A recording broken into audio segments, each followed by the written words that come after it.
ಜೈ ಜಿನೇಂದ್ರ ವೀಕ್ಷಕರೇ, ಅತಿಶಯ ಶ್ರೀ ಕ್ಷೇತ್ರ ಹೊಂಬುಜದಲ್ಲಿ ಪರಂಪರಾನುಗತವಾಗಿ ನಡೆದುಕೊಂಡು ಬಂದಿರುವ ಭಗವಾನ್ ಶ್ರೀ ಪಾರ್ಶ್ವನಾಥ ತೀರ್ಥಂಕರರ ಮತ್ತು ಮಹಾಮಾತೆ ಶ್ರೀ ಪದ್ಮಾವತಿ ದೇವಿ ಅಮ್ಮನವರ ವಾರ್ಷಿಕ ರಥಯಾತ್ರಾ ಮಹೋತ್ಸವ ಪರಮಪೂಜ್ಯ ಜಗದ್ಗುರು ಸ್ವಸ್ತಿ ಶ್ರೀ ಡಾಕ್ಟರ್ ದೇವೇಂದ್ರ ಕೀರ್ತಿ ಪಟ್ಟಾಚಾರ್ಯವರ್ಯ ಮಹಾಸ್ವಾಮೀಜಿಗಳವರ ನೇತೃತ್ವದಲ್ಲಿ ದಿನಾಂಕ 25-3-2024 ರಿಂದ ದಿನಾಂಕ 28-3-2024 ಕ್ಷೇತ್ರದ ವಿವಿಧ ಬಸದಿಗಳಲ್ಲಿ ವಿಶೇಷ ಆರಾಧನೆಗಳು ನಡೆಯಲಿದೆ ಹಾಗೂ ದಿನಾಂಕ 29-3-2024 ರಿಂದ 3-4-2024 ರಥಯಾತ್ರಾ ಮಹೋತ್ಸವಗಳು ನಡೆಯಲಿದ್ದು 29ರಂದು ನಾಗವಾಹನೋತ್ಸವ, 30ರಂದು ಸಿಂಹವಾಹನೋತ್ಸವ, 31ರಂದು ಬೆಳ್ಳಿ ರಥೋತ್ಸವ, ಪುಷ್ಪ ರಥೋತ್ಸವ ಹಾಗೂ 1-4-2024 ರಂದು ಮಹಾರಥೋತ್ಸವ ನಡೆಯಲಿದೆ.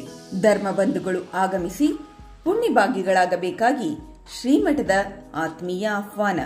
ಹಾಗೂ ಈ ಕಾರ್ಯಕ್ರಮ ಜ್ವಾಲಮಾಲಾ ನ್ಯೂಸ್ನಲ್ಲಿ ನೇರ ಪ್ರಸಾರಗೊಳ್ಳಲಿದ್ದು ಹೆಚ್ಚಿನ ಸಂಖ್ಯೆಯಲ್ಲಿ ವೀಕ್ಷಿಸಿ ಪ್ರೋತ್ಸಾಹಿಸಿ.